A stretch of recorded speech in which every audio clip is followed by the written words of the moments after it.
Hi everyone, this is me.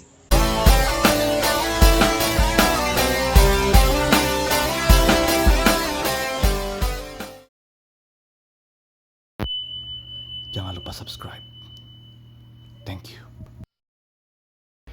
Hi everyone, welcome back with me in IMCC, Irsat Munaf Chill Chat. So, today gue akan membahas tentang emosi. Ya, all about emotion. Pembahasan gue kali ini santai banget, calm banget. Gak ada pembahasan yang rumit atau kayak pembahasan yang ilmiah yang jauh banget, no. Ini pembahasan yang simple banget, sangat-sangat simple.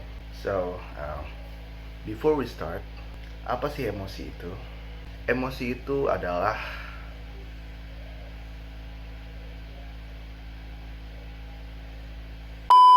simply means emosi itu adalah sebuah perasaan yang manusiawi secara naluriah, alami, pemberian dari Tuhan, dan tidak ada satu orang pun yang bisa untuk menghindari hal tersebut.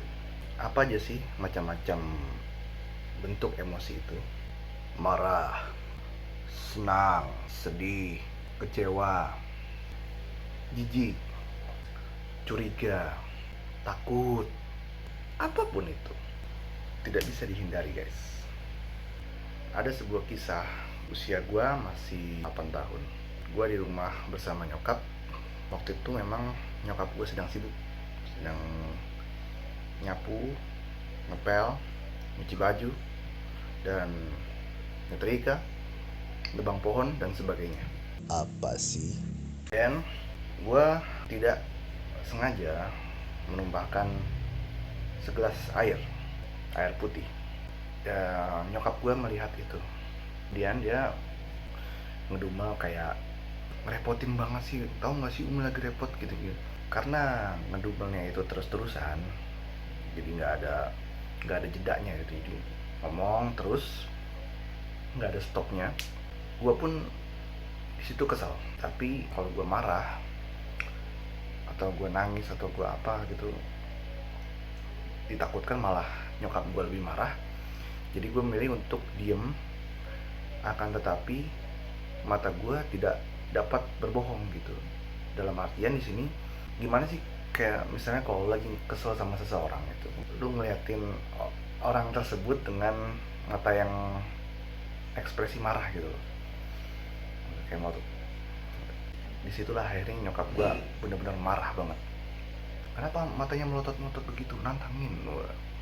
Kejadian yang kedua adalah di sekolahan. Tapi yang mengalami itu adalah teman gue, bukan gue.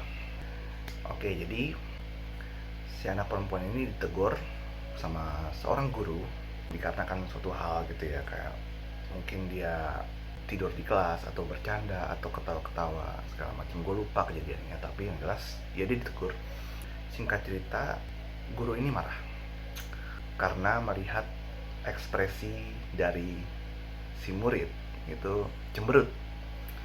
Jadi dia mengatakan, kenapa sih kamu kalau ditegur cemberut gitu. Jadi murid ini ditegur karena dia cemberut, mukanya cemberut. Sampai akhirnya guru ini marah-marah. Dan kejadian yang berikutnya baru-baru ini terjadi akibat kesalahpahaman. Beberapa minggu lalu, kira-kira 2 minggu atau 3 minggu, om gue itu menawarkan suatu pekerjaan buat gue sebenarnya. Cuma karena nggak tahu kenapa ya, gue merasa kayak ditekan gitu ya, kayak ditekan sama om gue. Om gue itu maksudnya ya ayah sambung. Gue merasa kayak ditekan. Di situ gue emosi, sampai akhirnya gue ngechat ibu gue. Nah di situ timbullah suatu perdebatan. Ya di situ yang gue rasakan adalah nyokap gue itu, Umi itu kecewa dengan gue. Tapi di situ gue seolah-olah kayak melarang ibu gue untuk kecewa gitu. Nanti akan gue tampilin guys chatnya di sini nih. Intinya ya gue nyesel karena seharusnya gue tidak melakukan itu. Jadi dari ketiga cerita tersebut kita harus mempelajari bahwa tidak bisa yang namanya emosi seseorang itu untuk dilarang. Nggak bisa orang itu dilarang untuk marah, dilarang untuk sedih, because it going naturally. Like you can force people to kill their emotion.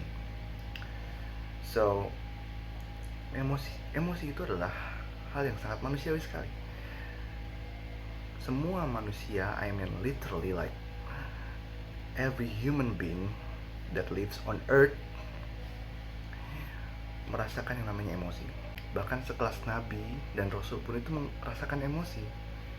Ketika Nabi Muhammad kemudian ditinggal wafat oleh istri dan pamannya, beliau bersedih. Kemudian Rasulullah pun pernah kecewa ketika beliau dikhianati oleh beberapa kaum kafir Quraisy atau beberapa orang-orang yang meninggalkan dia gitu. Ya, beliau merasakan kecewa. Jadi melarang orang untuk nggak boleh kesel atau nggak boleh sedih, nggak boleh apapun, itu sebuah kesalahan. Itu adalah sebuah kebiasaan yang harus kita hilangkan. Sebab ketika kita melarang seseorang untuk emosi, ya, kita melarang orang untuk marah misalnya atau sedih segala macam, itu justru akan mempengaruhi mentalnya, sehingga dia merasa, oh, gue nggak boleh sedih ya, gue nggak boleh marah ya. Dia akhirnya selalu membohongi dirinya gitu. Kadang-kadang dia sedih tapi berpura-pura bahagia. Banyak banget kejadian seperti itu. But kita bisa mengajari seseorang bagaimana bersikap ketika dia emosi.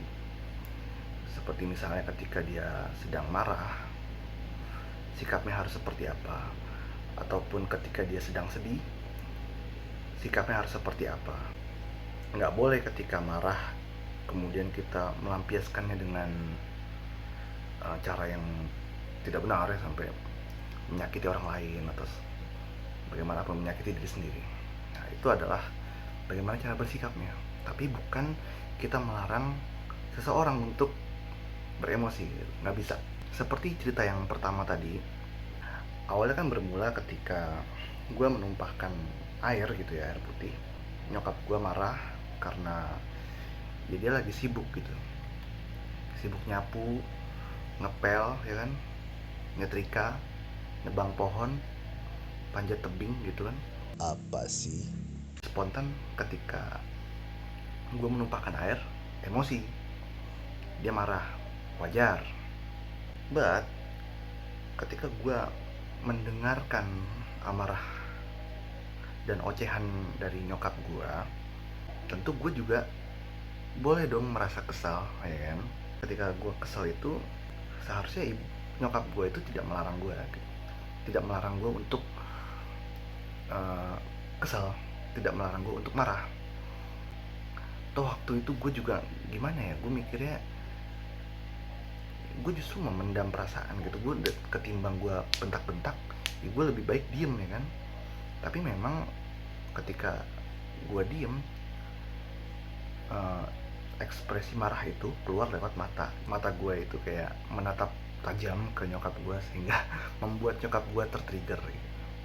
So dari kejadian cerita yang pertama ini, buat para calon orang tua di masa depan, terutama gue juga gitu ya, ketika kita melihat anak kita kesel, kita jangan ketrigger gitu. Kita justru malah harus bersikap lebih dewasa. Dan apapun situasinya, orang tua itu harus lebih bijak lah gitu. Kalaupun mau menasehati anak, carilah waktu yang baik, bukan di saat situasinya sedang panas. Kasus yang kedua, yang tadi guru dan murid itu, menjadi seorang guru itu sangat berat. But guru itu kan panutan ya. Jadi sebagaimanapun guru juga harus bersikap bijaksana, melatih emosinya juga harus baik. Misalnya ada murid yang berisik gitu ya, berisik kemudian ditegur, udah ketika dia diem, stop sampai di situ aja gitu. Harusnya seperti itu kan.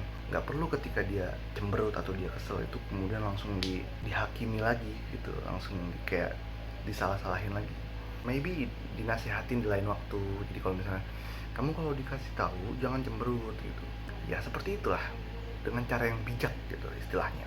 Lalu dari cerita yang ketiga, nah yang terakhir, ini bener-bener gue mengangkat video ini karena gue mempelajari sesuatu dari kejadian tersebut, dari cerita yang ketiga tadi. Di situ situasinya lagi panas gara-gara gue beradu argumen gitu dengan nyokap. Gue seolah-olah melarang nyokap gue untuk kecewa. Gue akui itu kesalahan gue. Sebenarnya intinya kalau gue mau berpikir lebih panjang lagi dan lebih tenang lagi situasinya, ya gue nggak seharusnya sampai marah-marah atau ya bahasanya nggak bagus banget lah gitu istilahnya, cara ngechat gue ke nyokap gitu. Jadi memang awalnya ketika gue ngechat nyokap gue itu, ya otak gue ini udah emosi banget gitu, karena faktornya juga banyak gitu. Karena waktu itu gue juga lapar ya kan, belum makan segala macem, duitnya juga habis kan. Sampai akhirnya ya ke-trigger dan muncul kata-kata seperti itu. Intinya ini kecewa kan, jadi seolah-olah kayak ngelarang nyokap gue buat kecewa, padahal ya udah aja gitu, maksudnya mau kecewa mau enggak ya itu urusan nyokap gue gitu. Dan pada dasarnya nyokap gue juga nggak marah-marah banget gitu, nggak ada yang neken gue gitu. Cuma ya intinya ini pelajaran buat kita semua untuk lebih kayak apapun situasinya kita berusaha untuk tenangin dulu gitu. Kalau lagi emosi jangan ambil sikap apapun gitu, bener-bener tenang dulu. Kalau bisa ya nggak usah ngomong sama siapa-siapa gitu, just keep silent sampai kita bener-bener berada di situasi tenang. Jadi dari ketiga cerita tersebut, pelajaran yang bisa kita ambil adalah, pertama, kita nggak bisa melarang orang lain untuk emosi. Dan yang kedua, kita harus menentukan sikap kita ketika emosi. Kita nggak boleh sampai merugikan orang lain. Nah, itu aja guys dari gua. Mohon maaf bila penyampaiannya kurang jelas atau kurang baik, bahkan menyinggung. Mudah-mudahan ini bermanfaat buat kita semua. Thank you banget udah nonton. Wassalamualaikum warahmatullahi wabarakatuh.